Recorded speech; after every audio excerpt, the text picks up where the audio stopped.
Loot filters are absolutely daunting for so many players, and they don't necessarily have to be. There's even a lot of people that won't play a build if it doesn't come with a loot filter attached to the guide. Today we're going to take a look at creating our own loot filter so that you can learn the steps, and you can even use this to tweak one if you're running a variant build of something that you might have found, but you want to make some adjustments so that you can find all the potential upgrades. To access the menu, you can hit O and then scroll down to where you find the loot filter. Alternatively, you can hit Shift plus F and that'll directly bring up the loot filter. So what does a loot filter do? Well, what it does is actually filter what's shown on your screen. It does not prevent the items from dropping. You can see here when I deselect the filter, it'll actually show additional items. So that's important to know that the items are still dropping. It's not that they're no longer dropping or that the enemies no longer have loot. So if you're not seeing something after a period of time, make sure you check your filter or go in and alter it to make sure that what you're looking for is actually going to be found. So let's go ahead and get started on creating our own loot filter. I'm going to go ahead and just create a new one. We'll create a new one.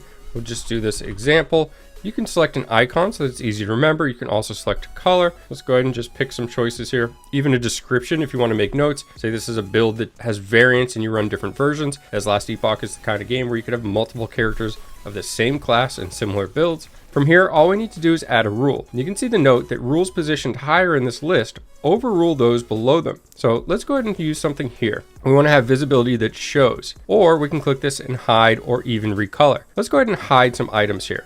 We're going to add a condition, go in, and we're going to do rarity, okay? We're just going to rule out any of the items that are normal. We just don't care about normal items. In fact, our character is so powerful, we don't care about magic. And you can select multiple options here, so you could do whatever you like. This is going to continue to show rares, exalted, uniques, and set items. Now we're going to see that, and you'll see a whole bunch of items disappeared. What if I want to collect certain items and perhaps use Rune of Shattering because I want to have shards so that I can upgrade well-rolled items? So let's go ahead and add another rule. Here we're going to go ahead and show an item. Condition here is going to be an affix. From here, we can go and select some of the stats that are important to our character. For this particular build, I'm using throwing damage, so we'll go ahead and use that as an example. There's subcategories as well. I like throwing damage, I like throwing attack speed, I like the throwing damage and reduced mana cost. So let's go ahead and just select the tab here, which will pick everything. Alternatively, you could deselect some of the options here or just choose which ones you want. By confirming that, and again, this is just an example, you could fine tune that even further. You'll notice that additional items now show up, even though they don't meet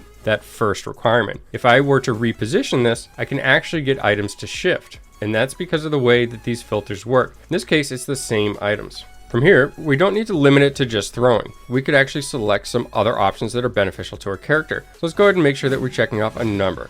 I also like physical damage, so we do an example here where we don't just check the upper box. Let's select physical damage, which is strong for this character build.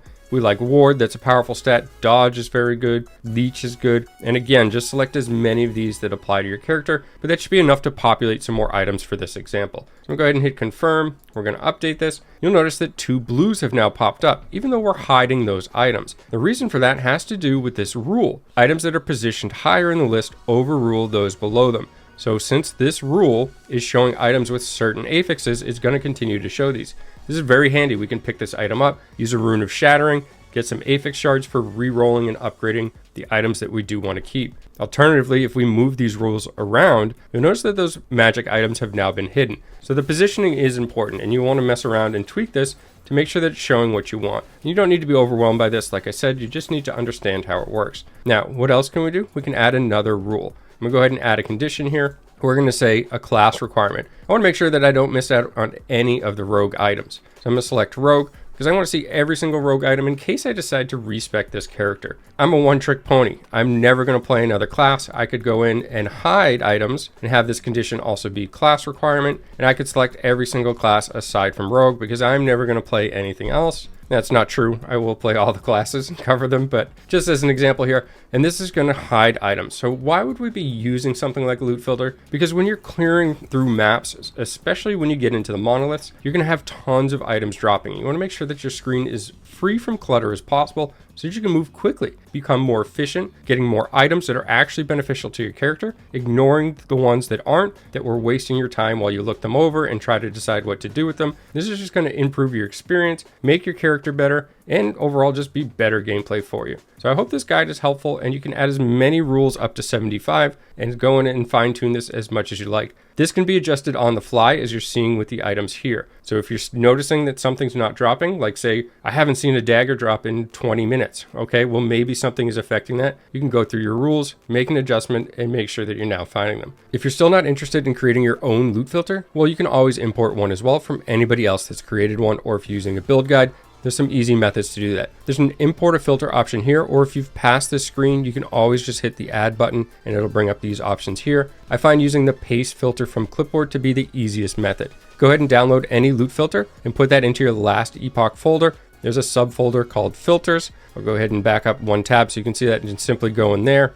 In this case, I've got Shadow Dagger. This is a version from Max Roll, so we'll go ahead and use this as an example. Open up the file, and from there, you can go ahead and hit anywhere in the text, hit Control A, that'll select all of the information. Hit Control C, that will copy all of the information. Go back into your last Epoch game. Once you're back into the game, you can go ahead and hit Paste Clipboard Contents, and you can edit the title, the description, the icons, whatever you'd like to do. Hit Confirm, and you've now got this loot filter that you've downloaded working as well. This is an option as well if you don't want to create your own. This is how you can use one from somebody else. The other option does work. For whatever reason, I find it a little bit buggier. I don't know if that's going to be fixed by the full release. So for now, this is kind of the quickest and easiest method in my opinion. As always, thanks for taking the time to watch, and have a great day.